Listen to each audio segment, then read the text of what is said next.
शबन महासंघ foundation of India की तरफ से हार्दिक अभिनंदन करता हूं। आज लौह नगरी के इस पवित्र भूमि से एक ऐसे संगठन का नेतृत्व करने के मुझे अवसर मिला है।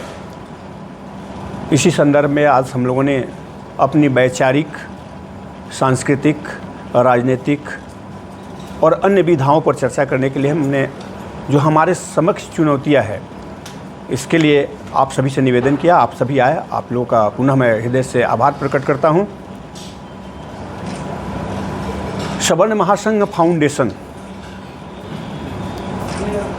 चूँकि आप सभी पत्रकारिता से जुड़े हुए हैं और शायद आज हमें लगता है कि आप सभी से मुझे प्रश्न पूछना चाहिए कि ये जो चेहरे पीछे बैठे हैं, हम कौन हैं? राष्ट्रीय परिप्रेक्ष्य में जो सवर्ण लोग हैं, आखिर हैं कौन इस देश में?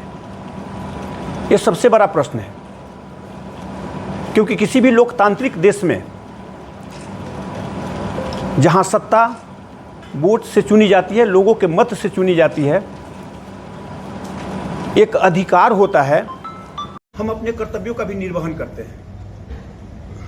लेकिन दुर्भाग्य है कि 1947 में आज़ादी के बाद से सवर्ण समाज सिर्फ अपने कर्तव्यों का निर्वहन करते आया।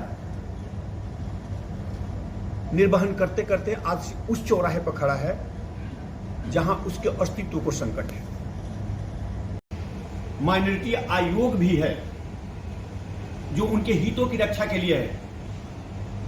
देश के बाहर से आए हुए रोहिंग्या जो है, किसी भी कारण से किसी पार्टी का सदस्य बन जाता है तो वो अपने पार्टी के अंतर्गत वो राष्ट्रीय अध्यक्ष भी बन सकता है।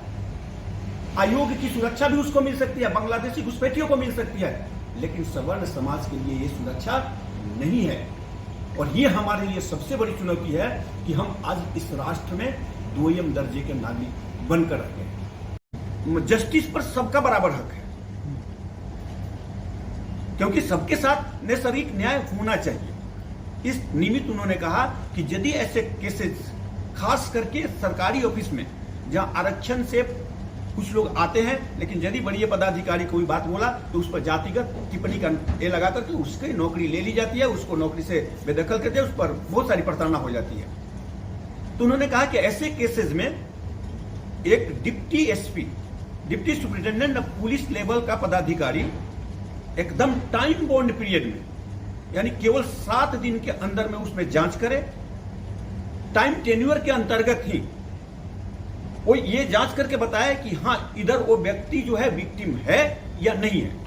यदि वो विक्टिम है तो उसको न्याय मिलना चाहिए। लेकिन उसके बाद 2 अप्रैल 2018 का दिन आता है और भारत बंद का कॉल होता है। दुर्भाग्य से उस दिन हमारे राष्ट्रीय अध्यक्ष भारतीय जनता पार्टी के उदित राज थे, अनुसूचित जाति मोर्चा का।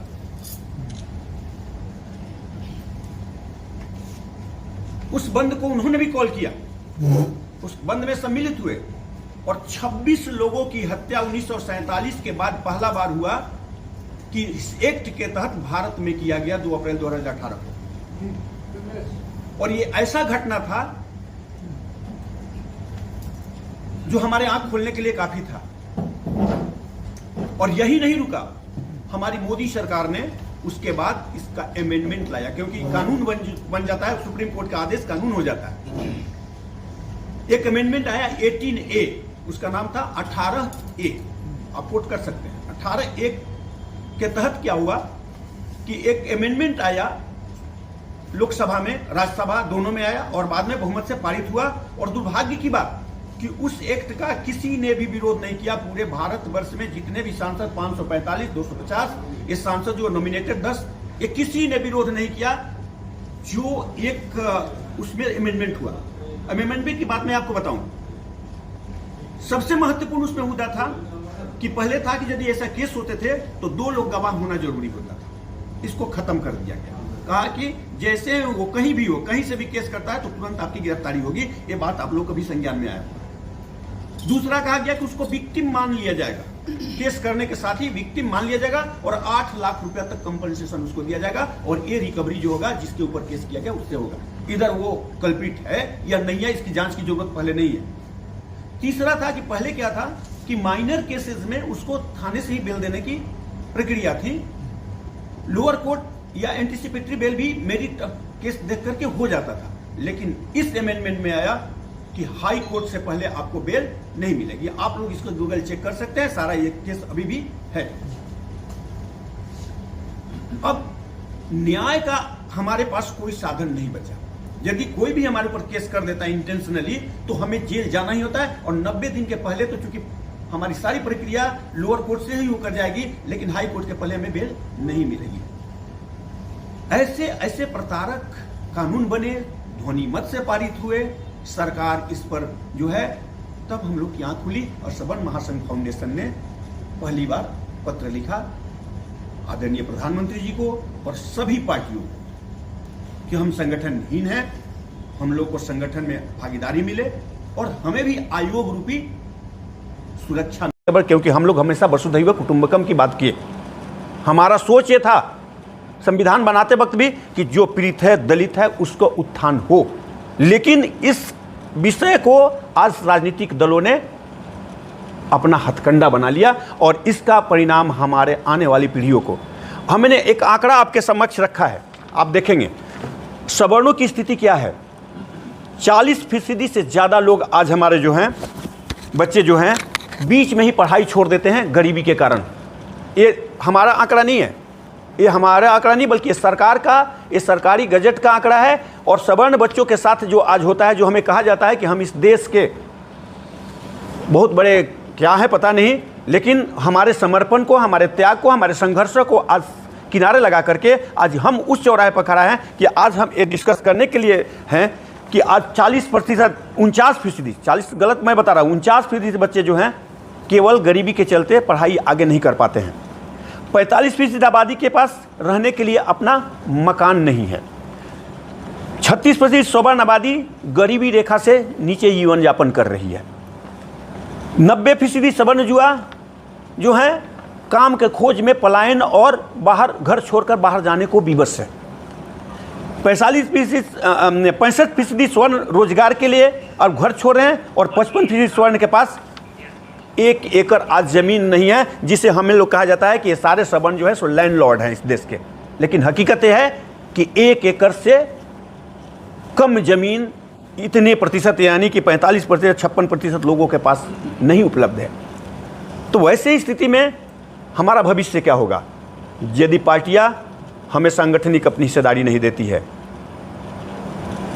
और आयोग रूपी हमें संवैधानिक सुरक्षा नहीं मिलती है, तो हम जानते हैं कि आने वाला हमारा भविष्य अंधकार में है और इसके लिए जो भी संघर्ष करना पड़ेगा हम लोग संघर्ष करने के लिए उद्यत है।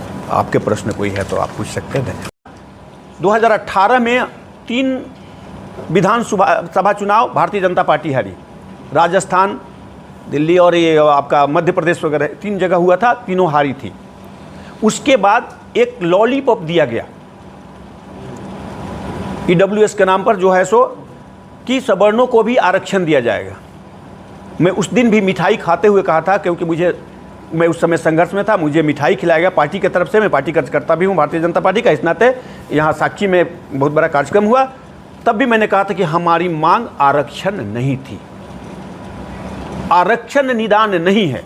और यदि आरक्षण निदान इस देश का है तो वो आर्थिक रूप से हो, क्योंकि सामाजिक रूप से यदि इसका निदान था तो अब तक तो 78 साल में कितना गंगा में पानी बह गया, इसका निदान का कुछ न कुछ चरित्र और चेहरा नजर आना चाहिए था। लेकिन आज भी हम जब वहीं पे खड़े हैं तो इसका मतलब है कि ये त्रुटिपूर्ण निर्णय था आरंभ में भी और अब भी इसमें सुधार की जरूरत है। और वैसे लोगों को जो वंचित है, पीड़ित हैं, शोषित हैं, चाहे वो किसी भी वर्ग का हो, आप विश्वास करेंगे हमारे यहाँ गरीब यदि ब्राह्मण का बच्चा है तो उसको क्या बोलता है सब, अरे बभना। इससे ज़्यादा और पीड़ित क्या हो सकता है? हमारे अरे बाभना बोल के चले जाएगा, उस पर कोई कार्रवाई नहीं होगी। लेकिन क्या हम दूसरे को ही जाति सूचक बोल सकते हैं? तो उसके पास तो सुरक्षा है। और हम तो पीड़ित आखिर कौन है, मैं आपसे पूछता हूं। राजनैतिक, सामाजिक और आर्थिक तीनों मोर्चों पे स्वर्ण महासंघ को लड़ना होगा, क्योंकि ये हक और अधिकार की लड़ाई है। भारत सोने की चिड़िया थी, तो स्वर्ण महासंघ या स्वर्ण समाज का उसमें बहुत बड़ा योगदान था। तो इन बातों को लेकर, इन तीनों मोर्चों की लड़ाई की तैयारी को लेकर क्या कहना चाहेंगे आप?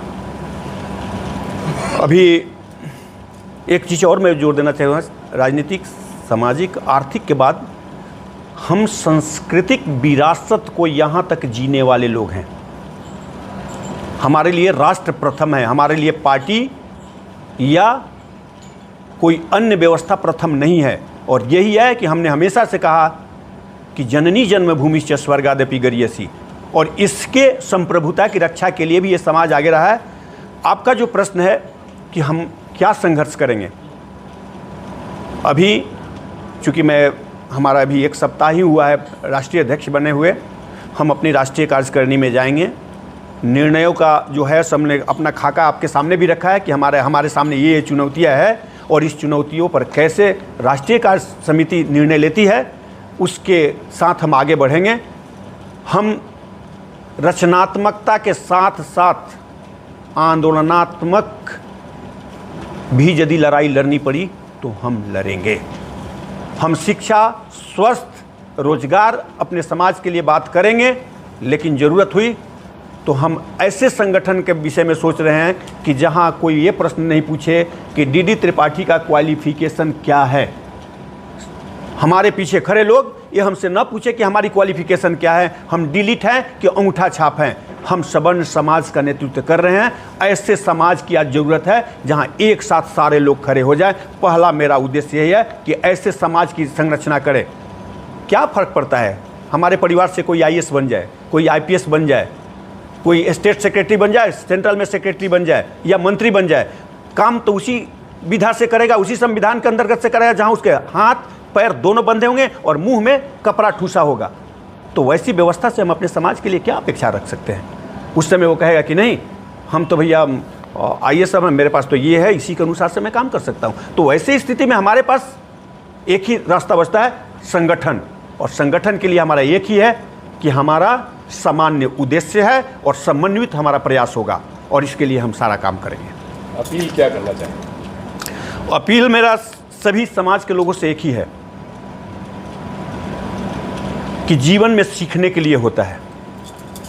यदि अपने समाज के लिए आदरणीय राबड़ी देवी जी से भी सीखना हो तो सीखो कि उप मुख्यमंत्री बन जाती है और पूरा समाज उनके साथ कोई प्रश्न नहीं करता है, और हम छोटी छोटी बातों पर भी प्रश्न करते हैं कि हमारे बगल में बैठे हुए प्रमोद जी जो हमारे जिला अध्यक्ष हैं, ये क्या करते हैं, इनका क्या उद्देश्य है। हमारे बगल में बैठे हुए आदरणीय वीरेंद्र सिंह जी हमारे प्रदेश अध्यक्ष हैं, प्रदेश अध्यक्षा है हमारी आदरणीय निशा सिन्हा जी। सबके हम चरित्र का आकलन करने ना बैठे, संगठन का आकलन करने बैठे। और इस संगठन का यदि हम आकलन जिस दिन से करना शुरू कर देंगे, समाज उत्कृष्टता को प्राप्त करेगा और पुनः ये राष्ट्र भी जो है सो हम समझते हैं कि वैभव को प्राप्त करेगा, क्योंकि हमारे DNA में राष्ट्रवाद प्रथम है। आज यदि हम पीड़ित हैं, हम अपने आप की वोट की बात कर रहे हैं, तो ये वर्तमान की मांग है, और इसलिए मांग है कि हम उपेक्षित हो रहे हैं। राष्ट्रीय उपाध्यक्ष है निवर्तमान, इसमें अभी तो नई कमेटी बनी नहीं है, लेकिन उसमें राष्ट्रीय उपाध्यक्ष हमारे बड़ी राष्ट्रीय उपाध्यक्ष है सावरलाल शर्मा जी। ये संगठन महामंत्री हमारे प्रदेश के रहे हैं रविशंकर तिवारी जी। हमारे दाहिने साइड में ये हैं प्रमोद उपाध्याय, ये जिला के अध्यक्ष हैं। प्रमोद उपाध्याय इंटक से भी जुड़े हुए हैं, काफ़ी एक्टिव हैं। बाबू वीरेंद्र सिंह जी हमारे बड़ी कर्मठ कार्यकर्ता हैं, और ये हमारे प्रदेश अध्यक्ष की कमान इनके हाथ में। अनीसा सिन्हा जी महिला मोर्चा के अध्यक्ष निवर्तमान जो हमारी कमेटी है उसमें है। हमारे सहयोगी, हमारे मेंटर बोल सकते हैं, सतीश जी हैं। इधर आनंदी ओझा जी, ये अभी हमारे नवनियुक्त हमारे सरायकेला खरसावां के मनीष सिंह बंदन जी जिलाध्यक्ष हैं।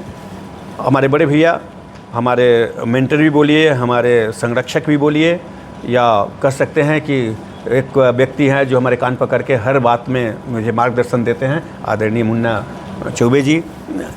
रजनी सिंह जी काफ़ी सोशली एक्टिव है, और ये बड़ी जिम्मेवारी में झारखंड प्रदेश में हमारे साथ आ रही है।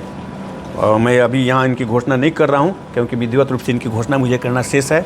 रानी ठाकुर जी, डॉक्टर रानी ठाकुर जी हैं, काफ़ी ही समाज के लिए समर्पित और हमारे समाज से जुड़ी हुई है, बड़ी जिम्मेवारी में वो भी आ रही हैं। और ये 4 स्टेट के प्रभारी के रूप में संजीव जी हमारे हैं, झारखंड, बिहार, बंगाल और उड़ीसा, ये 4 के हमारे प्रभारी, इनको हम लोगों ने नियुक्त किया है अभी, और ये हमारे साथ कार्य कर रहे हैं। ये हमारे ये है